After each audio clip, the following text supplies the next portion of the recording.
आजकल जो देश की स्थिति है और चुनाव बहुत नजदीक है।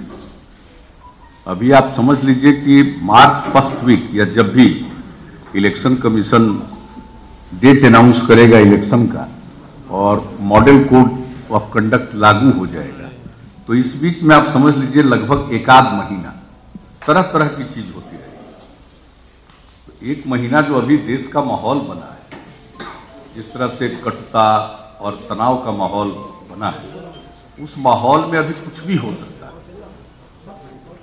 लेकिन वही लगभग एक महीने तक की बात है। लेकिन मुख्यमंत्री होने के नाते आपको लगता है कि इस तरह से आप भी मुख्यमंत्री हैं राज्य के, आपको लग रहा है कि इस तरह से ममता बनर्जी का करना ठीक है? चीजें तो जो कुछ भी करते हैं उन्हीं को एक्सप्लेन करना है। हमारी आदत नहीं है कमेंट करने की। सब लोग अपने अपने ढंग से काम करते हैं, हम लोग अपने ढंग से काम करते हैं, चाहे वो संवैधानिक व्यवस्था हो, कानूनी व्यवस्था हो और जो अच्छी परंपरा वाली व्यवस्था हो, उसको अपनाकर हम लोग चलते हैं। लेकिन कौन क्या करता है उस पर हम कमेंट नहीं करते, इसलिए कि सबका अपना अपना काम करने का तौर तरीका है। वही एक्सप्लेन करेगी सीबीआई, एक्सप्लेन करेगी वहां की गवर्नमेंट। इसमें हम लोगों को बीच में कुछ भी कहने की आवश्यकता नहीं। करना चाहिए कि नहीं करना चाहिए ये तो करने वाले को एक्सप्लेन करना, हम तो करते ही नहीं है। लेकिन उसने तो कहा कि भाई इन चीजों पर हम कोई प्रतिक्रिया नहीं देते। आज ही उनकी कौन क्या करते हैं उस पर हम कोई रिएक्शन नहीं देते, और आपको हम बता रहे हैं उस पर लगता है कि ठीक से ध्यान दीजिए। अभी एक महीना तक इस देश में कुछ भी हो सकता है। जहां वो धरना दे रही है लगभग एक महीना हो सकता है, एक महीना कुछ दिन हो, ये तो हम लोगों को कोई आइडिया नहीं है कि कब होगा, लेकिन मार्च के शुरू के दौर में ही हो जाता है। पिछले कई बार इलेक्शन का जो हुआ है उसको देख करके ये इतना भर अनुभव है। आपको देश की कोई चिंता है? अरे भाई चुनाव आ रहा है तो लोगों को वोट की चिंता है, देश की कोई चिंता वगैरह नहीं। सर देश तो जो चल रहा है, देश इतना हम लोगों का महान है कि अगर इस तरह की कुछ चीजें भी होती हैं तो वो तात्कालिक है, कुछ दिन के बाद वो चीज समाप्त हो जाती है। लेकिन मेरी अपनी समझ है, अब आप लोग जो भी सोचिए, मेरी अपनी समझ है, और ये सब होता है तो खूब छपता है। जो मीडिया का तीनों विंग है उसमें तो खूब इसको कवरेज मिलता है, तो इशू यही रहता है। और ये तो तात्कालिक है, ये सब चीजें तो तात्कालिक है, कुछ ही दिनों के बाद किसी को ध्यान में भी नहीं रहेगा। इसलिए भी चुनाव का दौर शुरू होने वाला है, उसके पहले का दौर है, इसमें कुछ भी हो सकता है। कहीं क्या होगा इसके बारे में कोई नहीं जानता। अभी तो आप ही बता सकते हैं, ये आप ही बता सकते हैं। अरे आप ही बता सकते हैं, हम तो आपको इतना ही कहेंगे कि अभी एक महीना का जो समय है, ये समय ऐसा है कि आप क्या प्रेडिक्ट कीजिएगा और क्या कमेंट कीजिएगा। और एक महीने की बात है, बर्दाश्त करके चलिए ना। एक महीने के बाद ये सब चीज खत्म हो जाएगी और फिर जनता सामने होगी और उसके बाद लोगों का अप्रोच, एटीट्यूड दूसरा हो जाएगा। ऐसा आपको लगता है कि हमारे डीजीपी पर ऐसा कोई आरोप है?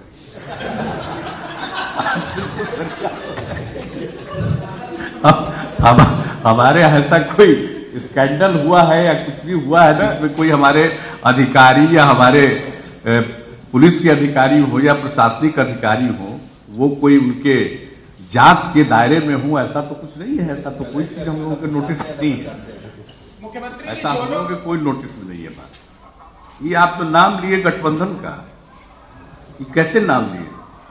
राहुल जी तो कल एक बार नहीं बोल रहे थे महागठबंधन, तो खाली गठबंधन बोल रहे थे। क्या उनको रियलाइज हो गया कि महागठबंधन तो अब है नहीं, अब ये सिर्फ गठबंधन? महागठबंधन का नामकरण तो हम ही किए थे ना, तो अब तो ऐसे ही बोल रहे हैं उसका नाम। इसलिए बात करिए, छोड़िए, मैंने और बात पूछी। उसके नामकरण पर हम आपको सिर्फ सुझाव दे रहे हैं, कोई हमारा ऐतराज नहीं। आपको तो हम पहले ही प्रतिक्रिया व्यक्त कर रहे हैं, और अब तो वैसी कोई स्थिति है नहीं। जो कांग्रेस पिक पर थी और बड़ी आसानी से राष्ट्रपति शासन लागू करती थी, तो धीरे धीरे सुप्रीम कोर्ट के जो फैसले आए उसके बाद तो अब किसी के लिए संभव नहीं है।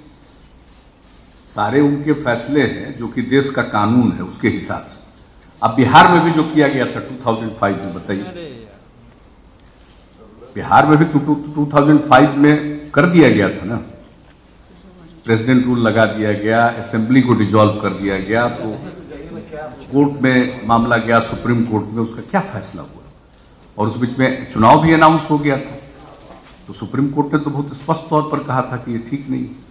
तो अब की स्थिति जो है उस मामले में, पहले ये सब होता था, अब मेरे हिसाब से ऐसी स्थिति नहीं है कि कोई जो संवैधानिक व्यवस्था है और जो संविधान का इंटरप्रिटेशन सुप्रीम कोर्ट के फैसले के बाद उपलब्ध है, जो एक कानून का रूप है, उसके बाद ये सब कोई अब हो सकता है। मुझको नहीं लगता है कि अब ये सब संभव है। तो चुनाव लड़ना है तो क्या कुछ बोलेंगे ना। अब केंद्रीय विश्वविद्यालय की बात किए, कांग्रेस के जमाने में क्यों नहीं हुआ? यूपीए की सरकार 10 साल थी, क्यों नहीं हुआ? क्यों नहीं हुआ? पटना यूनिवर्सिटी तो आज का नहीं, और आप जानते हैं कि हम लोग एज मेंबर पार्लियामेंट भी कई बार हम लोगों ने इस सवाल को उठाया था। तो जब सवाल को उठाया था तो उसको कोई संज्ञान ले रहे थे। अब आजकल कोई बता दिया होगा कि ये बात बोल दीजिए तो इसका जरा अच्छा असर पड़ेगा, और कोई बात है। अब उनसे यही पूछ लीजिए कि भाई पहले क्यों नहीं कर दिए थे, जो अभी आपके दिमाग में बात आ रही है। अभी दिमाग में इसलिए बात आ रही है कि आए थे आदरणीय प्रधानमंत्री जी पटना यूनिवर्सिटी के सम्मेलन में, और हम सब लोगों ने सजेस्ट किया, तो वो नहीं हुआ। तो उसके आधार पर लोगों को लगा कि एक सेंटीमेंट की बात है, बोल रहे हैं, तब उसको क्या कीजिएगा। चुनाव आने वाला है तो सब लोग अपने अपने ढंग से देखता है कि किस चीज का क्या फायदा होगा, उस हिसाब से बोलते हैं। लेकिन मुझको तो ऐसा कुछ खास नहीं लगा, ऐसा कुछ खास नहीं लगा है बिहार के बारे में। और अगर बिहार के बारे में कोई बात किए हैं तो बिहार के बारे में तो आप लोग ज्यादा जानते हैं, बिहार के डेवलपमेंट के बारे में। अब आप बताइए, कुछ बोल रहा है कि बिहार में कुछ हो नहीं रहा, और ग्रोथ रेट 11.3% है, अभी 7 दिन पहले सामने आया। एग्रीकल्चर की बात लोग करेंगे तो एग्रीकल्चर के बारे में जानना चाहिए ना कि प्रोडक्टिविटी कितनी बढ़ी है। जब हम लोग यहां आए थे तो प्रोडक्टिविटी क्या थी, और आज प्रोडक्टिविटी क्या, उत्पादकता क्या है, ये तो सबको मालूम है, कम से कम आप लोगों को मालूम है। लेकिन कुछ भी बोलना, चुनाव नजदीक है तो बोलते ही रहते हैं लोग, तो उसमें क्या करना है। आप खुद ही आकलन कर लीजिए, एग्रीकल्चर ग्रोथ कितना हुआ है, लोगों की आमदनी कितनी बढ़ी है, बिहार की क्या स्थिति है, कितनी सड़कें बनी है, और कब बनी है, पहले क्यों नहीं बनी। पिछले 13 वर्षों में जो काम हुआ है, चाहे सड़क का काम हो और इंफ्रास्ट्रक्चर का काम हो, बिजली का काम हो, एग्रीकल्चर सेक्टर में जो काम हुआ है, उत्पादन बढ़ा है, उत्पादकता बढ़ी। जमीन तो उतना ही है, तो उत्पादकता बढ़ने से उत्पादन बढ़ा। तो इन सब चीजों की कोई जानकारी वगैरह नहीं है, लेकिन कुछ तो बोलना है भाई, उसको क्या कीजिएगा, इसमें हमको क्या देखना है। ये तो आप लोग इतना क्लोजली वॉच कर रहे हैं हर चीज को, कि किसी को देखने की क्या जरूरत है। आप लोग जो देख रहे हैं उसी को हम लोग देख रहे हैं। आप लोग तो देख ही रहे हैं, एक चीज को वॉच कर रहे हैं। आप क्या देख रहे हैं? और आज मामला तो सर्वोच्च न्यायालय में भी गया है, तो ये सारी बातें हैं, तो वो सामने आ जाएगी बात। लेकिन मैं आपको बता रहा हूं कि ये सब चीज 1 महीने तक, लगभग 1 महीने तक कुछ भी होता रहेगा।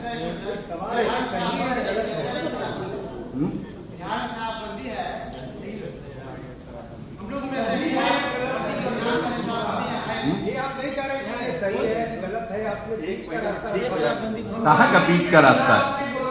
हम इस सब पर कोई कमेंट ही नहीं करते हैं। एनडीए के सभी दल जो है खुलकर इसी की आलोचना कर रहे हैं, कह रहे हैं कि संविधान में धज्जियां हो गई हैं। तो हमको बाहर कर दीजिए, हमको बाहर कर दीजिए। अरे भाई, मेरी हमसे आप पूछ रहे हैं व्यक्तिगत रूप से, तो हमारी जो व्यक्तिगत रूप से हमारी नहीं, मैंने हमारा जो स्वभाव और जो हम कमेंट करते हैं, तो इन चीजों पर हम कमेंट नहीं करते। अब क्या हो रहा है नहीं हो रहा है, जो मामला सुप्रीम कोर्ट में चला गया हो तो उसके बाद जो चीज जुडिशरी में चला गया हो तो पर कोई कमेंट करने का क्या तुक होती है, वहीं से बात आएगी। मुख्यमंत्री जी, आपने अभी कहा कि हमें एनडीए से बाहर कर दीजिए। आप जैसे किए तो आपको हंसाने के लिए बोल दिए, तो हंसी में ही एक और सवाल मैं पूछ नहीं शायद अपोजिशन के गठबंधन की बात, अपने गठबंधन की बात थोड़ी की हो, तो एनडीए की सरकार, नेशनल डेमोक्रेटिक अलायंस, उसकी सरकार है। हमको लगता है कि जो अपोजिशन का एक गठबंधन हो रहा है उसके बारे में मुख्यमंत्री जी अपने अलायंस के बारे में थोड़ी कोई प्रतिक्रिया ऐसा व्यक्त कर सकते।